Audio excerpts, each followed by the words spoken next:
Welcome back to Coldstream Rod Shop. I'm Derek Fraser. This is the final episode of the 32 Ford Roadster body build. In this episode, we're going to cover installing the trunk lid. There's a drip tray here that we have to install. This goes in, but there's also a missing piece I've got to fabricate, so I'll fabricate that up. There are some supports that we have to install. In case the customer is going to put a rumble seat in. There's also the latch, the hinge mechanism, I guess, that holds the trunk in place, and as well as the hinge pins.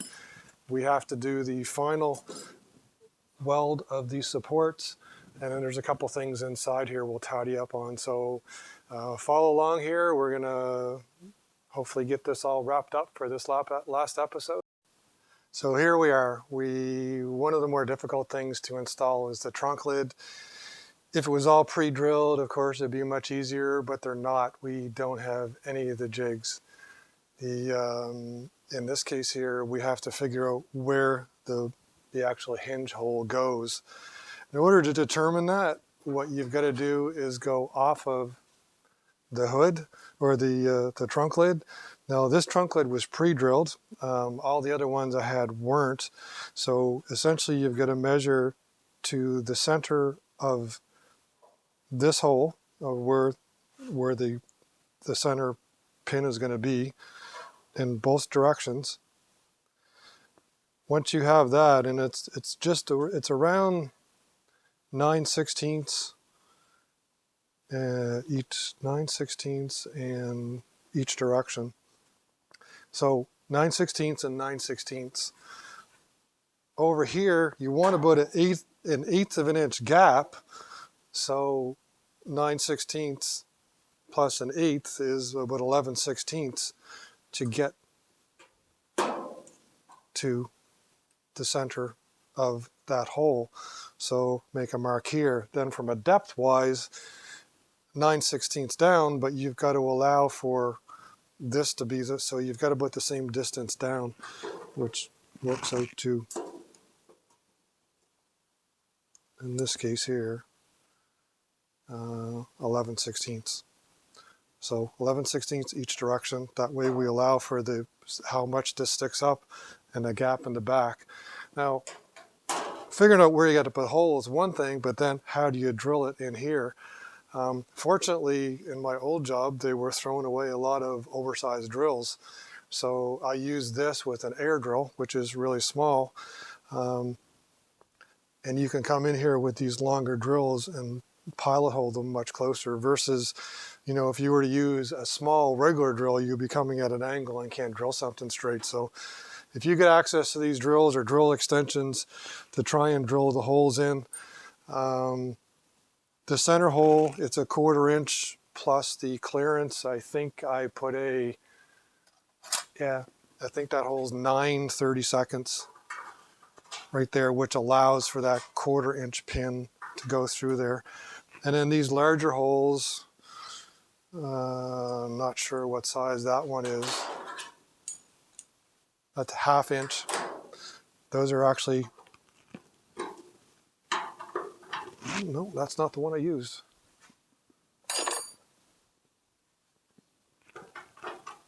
I used that one. So those larger ones are 3/8. So I drilled 3/8 holes there to allow for this hinge pin to go in. So the 3/8 holes allow for the countersink.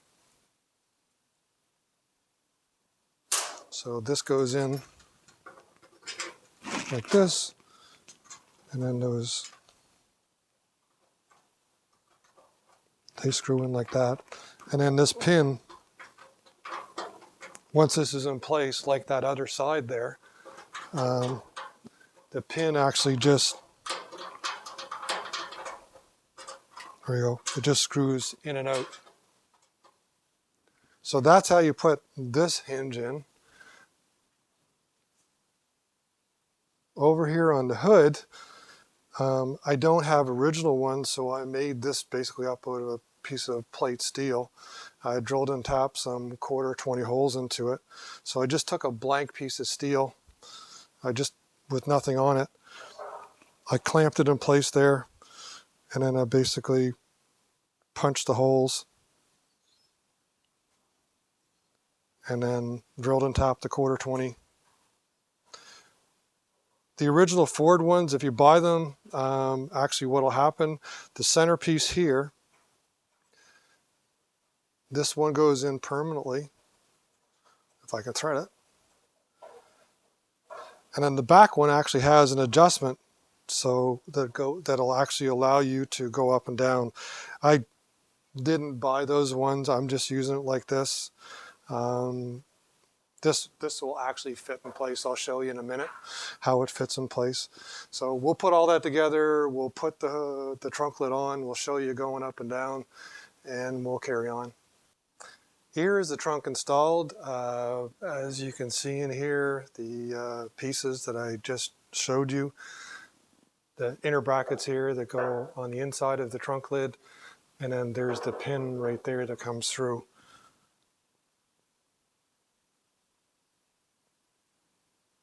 I'm going to carry on here. There's there's a sill that goes in here and a piece I have to make, so I'm going to carry on making those pieces and putting them in here, and we'll finish up the trunk. I'm carrying on with the assembly work. I have the rear, I guess, drip channel or whatever you want to call it, installed. It's relatively straightforward to install. The missing piece, not sure if the camera lady can look up underneath there or not, but I had to make a piece up underneath here, which basically is a bent piece of 18 gauge steel, which screws into the back panel, and then the piece on top here just screws into it. Relatively simple, straightforward, nothing crazy to do. You can see the same piece here on the original, which is kind of beat up, but essentially that holds, the water runs down here. There's usually some hoses or whatever, or that'll drain to the bottom of the vehicle. And likewise, sometimes what we do is we'll drill holes here so that any water coming through will drain out. That'll be done later with the customer.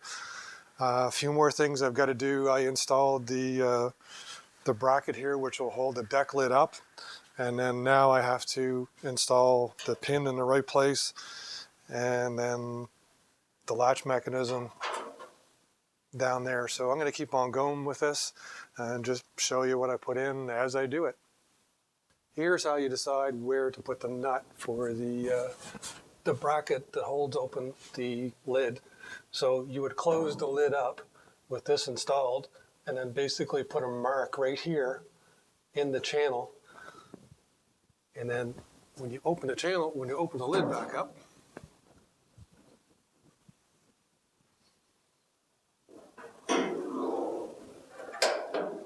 you would drill and tap it, drill it through here. There's a nut and bolt that goes there. You don't want to go, if you go too far this way, it won't shut. And likewise, you want the lid opened up as far as it'll go. Some people will put hinges and everything else so that they could put the lid open, but we're just doing basically a stock, I guess, lid opening holder, or whatever you want to call it.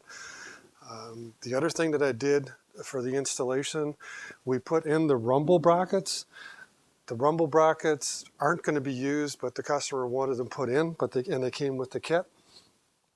In order to determine where they went, I just basically went off of the 5 windows for position, measured where they were here, and then basically on the floor here, there's a spot that that's marked off where I can weld it to the floor. The supports over here are now welded to the fender wells. That's in place. Installed the little latch bracket that goes, and then I drilled the hole for the handle. Over in the front, I put the dash in. The dash is a little tricky to put in because basically you've got to position your dash here and then basically know where the hole is, and then measure basically from this point up to here and then drill a hole through. These screws are, I believe, 1224 screws, so it's not that common of a screw size anymore. Most of the screws in here are actually 1224, but there's actually a couple 1024s in the corner. The corners are a little more difficult to find the hole, but it's the same thing. If you know the distance, like I marked here, this was 5/8 of an inch from this face out. So I basically drilled a hole 5/8 of an inch from measuring from this when the dash is in place to there, and went along and did it. I think that's about it. Everything we did to it, it's pretty much all done for what the customer wanted me to do.